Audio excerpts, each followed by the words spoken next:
Hi friends, welcome to Sreeranga's kitchen. இன்றைக்கி நம்ம கிச்சனில் பாரம்பரியமான பாட்டி காலத்து முறை மாங்காய் ஊறுகாய் ரெசிபி தான் பார்க்க போகிறோம். வாங்க இது எப்படி பண்ணுறதுன்னு பார்க்கலாம். இது பண்ணுறதுக்கு ஒரு பவுலில் நான் மாங்காவை சின்ன சின்னதாக கட் பண்ணி எடுத்திருக்கேன். இப்போ இதில் ஒரு கைப்பிடி அளவு உப்பு சேர்த்து விட்டுக்கலாம். நீங்கள் எவ்வளோ மாங்காய் எடுக்கிறீங்களோ அதுக்கு தகுந்த அளவு உப்பு சேர்த்து விட்டுட்டு இந்த மாதிரி நல்லா குலுக்கி விட்டுக்கோங்க.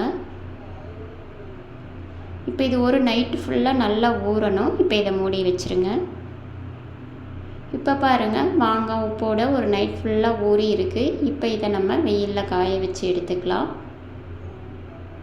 நல்ல வெயிலில் காய வச்சு எடுத்துக்கோங்க. இந்த மாதிரி நீங்கள் வத்தல் போட்டு ஊறுகாய் போடும்போது இது 1 வருஷம் வரை உங்களுக்கு கெட்டு போகாமல் இருக்கும். இந்த சம்மர் டைம்லேயே நம்ம போட்டு வச்சுக்கலாம்.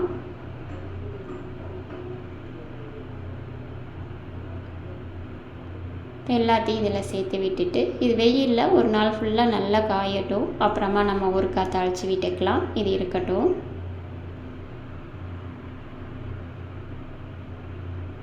இப்போ மீதி உள்ள உப்பு தண்ணியை அப்படியே வச்சுருங்க. இதில் தான் நம்ம ஊறுகாய் தாளிக்க போகிறோம். அதனால் இந்த தண்ணியை கீழே ஊற்றிடாமல் அப்படியே வச்சுக்கோங்க. நம்ம ஊறுகாய் தாளிக்கும் போது இது சேர்த்து விட்டுக்கலாம். இப்போ ஃபஸ்ட்டு நம்ம வெந்தய பொடி அரைச்சி வச்சுக்கலாம். அதுக்கு ஒரு கடாயில் 2 டேபிள் ஸ்பூன் வெந்தயம், 1 டேபிள் ஸ்பூன் கடுகு சேர்த்து விட்டுட்டு கடுகு நல்லா பொரிஞ்சு வெந்தயமும் செவந்து வாசம் வரணும் நமக்கு.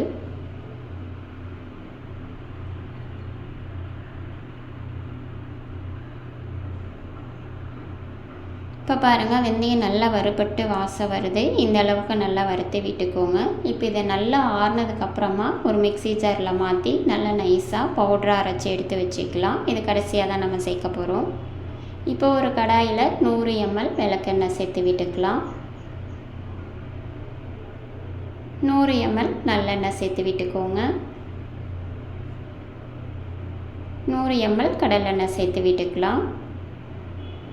இப்போ எண்ணெய் நல்லா சூடாகட்டும். இப்போ தேவையான அளவு கடுகு சேர்த்து விட்டுக்கோங்க. நீங்கள் எவ்வளோ ஊறுகாய் தாளிக்கிறீங்களோ அதுக்கு தகுந்த அளவு கடுகு சேர்த்து விட்டுக்கோங்க. இப்போ கூடவே பெருங்காயத்தூள் கொஞ்சம் நிறையவே சேர்த்து விட்டுக்கோங்க. இப்போ இதை நல்லா கலந்து விட்டுருங்க. கடுகு நல்லா பொரிஞ்சு வரணும். இப்போ நம்ம போட்டு வச்ச வத்தலை இதோடு சேர்த்து விட்டுக்கலாம். இதையும் நல்லா கலந்து விட்டுக்கோங்க எண்ணெயோட. இப்போ இதில் நான் 4 டேபிள் ஸ்பூன் தனி மிளகாத்தூள் சேர்த்து விட்டுக்கிறேன்.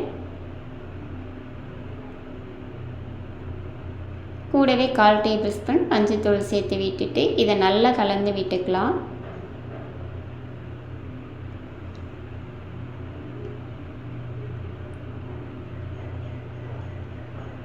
இப்போ பாருங்கள், மாங்காவிலேருந்து வடிஞ்சு வந்ததுங்களா, அந்த உப்பு தண்ணி எடுத்து வச்சோம் இல்லையா, அதையும் இதோட சேர்த்து விட்டுடலாம்.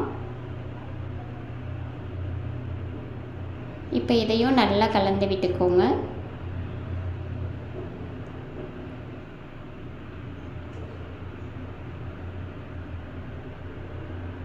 இப்போ இது 1 நிமிஷம் மட்டும் இருக்கட்டும். இப்போ நம்ம அரைச்சி வச்ச வெந்தய பொடியை இதோட சேர்த்து விட்டுக்கலாம். இப்போ இதையும் நல்லா கலந்து விட்டுக்கோங்க.